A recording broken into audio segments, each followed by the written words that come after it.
Hello everyone, get ready for some thrilling updates on places shaping global headlines. Let us start our journey from the dramatic train hijacking. The Balochistan Liberation Army, that is BLA, recently claimed responsibility for hijacking the Jafar Express, highlighting ongoing unrest in this region.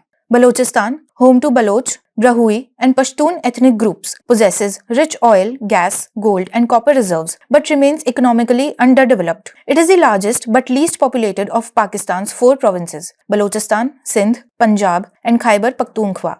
Geographically, it borders Iran, Afghanistan, Khyber Pakhtunkhwa, Punjab, Sindh and the Arabian Sea. Its key features include the Suleiman and Toba Kakar mountain ranges, Hingol and Dasht rivers, Shagai and Kharan deserts, and Makran coastal belt, home to the strategic Gwadar Port and Bolan Pass. Where are the Gwadar Port and Bolan Pass located? Tell us in the comments below. From Balochistan, let us now fly to Guatemala. The recent powerful eruption of Guatemala's Volcan de Fuego, or volcano of fire, has caused significant concern. One of 3 large stratovolcanoes overlooking Antigua, it is part of the Pacific Ring of Fire, making Guatemala prone to frequent seismic and volcanic activity. Guatemala is situated in Central America. It is bordered by Mexico, Belize, Honduras and El Salvador. The country's diverse geography includes volcanic mountains, dense rainforests, highlands and Pacific coastline. Guatemala's cultural heritage includes ancient Maya ruins like Tikal, offering deep historical insights into its rich past. From Guatemala, let us now journey to the Philippines.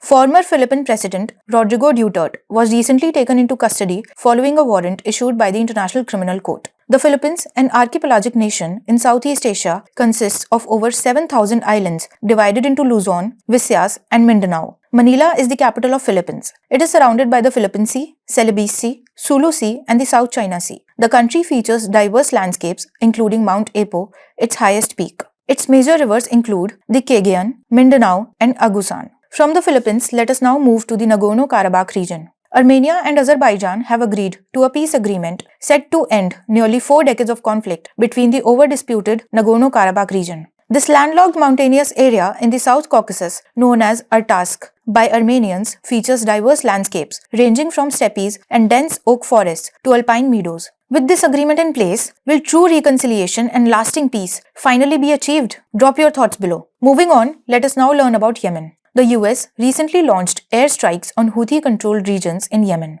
targeting bases, missile defenses and key leaders. Let us understand the geography of Yemen. Yemen, strategically positioned at the southern tip of the Arabian Peninsula, shares borders with Saudi Arabia and Oman. It controls the Bab el-Mandab Strait, a crucial maritime passage connecting the Indian Ocean to the Red Sea via the Gulf of Aden. The strait is vital for global oil trade and international shipping. Its capital is Sana'a, though Aden serves as the temporary capital due to ongoing conflicts. To know more about Houthis and what's going on in the West Asian region, watch this Beyond Classroom session taken by the veteran faculties at Next IS. From Yemen, let us now move to Japan. The Japanese government recently announced plans to consider deploying long-range missiles on Kyushu. Kyushu is the southernmost and 3rd largest of Japan's 4 main islands. Covering 35,640 square kilometers, Kyushu is bordered by the East China Sea and the Pacific Ocean. The Eastern Channel or the Tsushima Strait separates it from the Korean Peninsula. The island features volcanic ranges including Mount Eso, the world's largest active volcanic crater,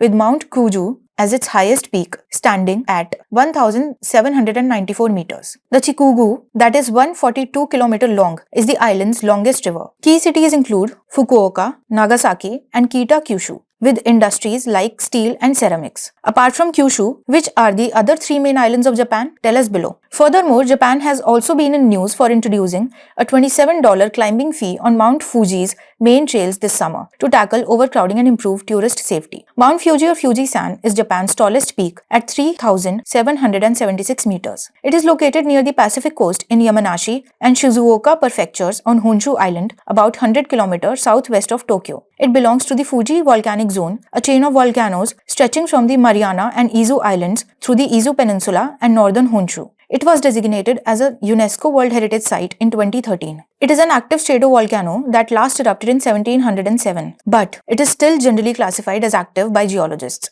Mountain Fuji is one of Japan's 3 holy mountains. Which other 2 mountains are part of these 3 holy ones? Tell us below. From Japan, let us now deep dive into Mauritius. India's growing engagement with Mauritius is a strategic move to reinforce its maritime influence, counter China's expanding presence, and strengthen Indo-Pacific partnerships. In this context, let us understand the important geographical aspects of Mauritius. Mauritius is a small island nation in the Indian Ocean, east of Madagascar. It spans 2,040 square kilometers. It is made up of the main island of Mauritius and several outlying islands like Amber Island, Est Islands, Surfs Island, and Benetiers Island, etc. The capital of Mauritius is Port Louis. The chief water source of the small country is Lake Wakwas. The highest peak of Mauritius is Mount Piton, standing at 828 meters. By the way, Mauritius is called Mini India. Do you know why? Tell us in the comments below. Since we already mentioned Port Louis, so let us understand why it is in the news. The Indian Navy's INS Imphal recently visited Port Louis as part of a goodwill mission. Located in the Indian Ocean, Port Louis is a major port and financial hub, driving trade, tourism, and investment in Mauritius.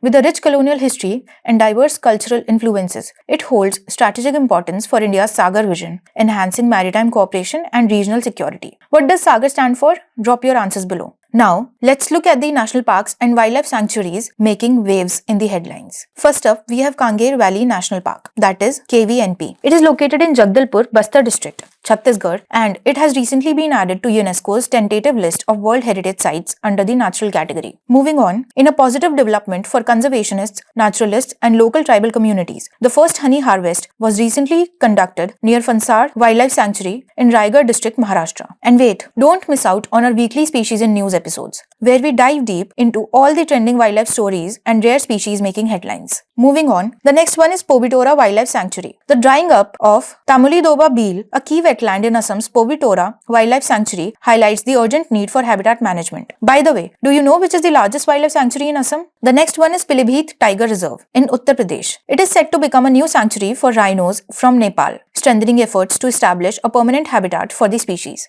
Don't forget to learn about all these national parks and wildlife sanctuaries in detail. That's a wrap for this session. Remember, global hotspots may ignite hijackings, eruptions, peace deals, and wildlife wonders, all at the same time. Till then, revise the places in news from the previous sessions. See you in the next episode.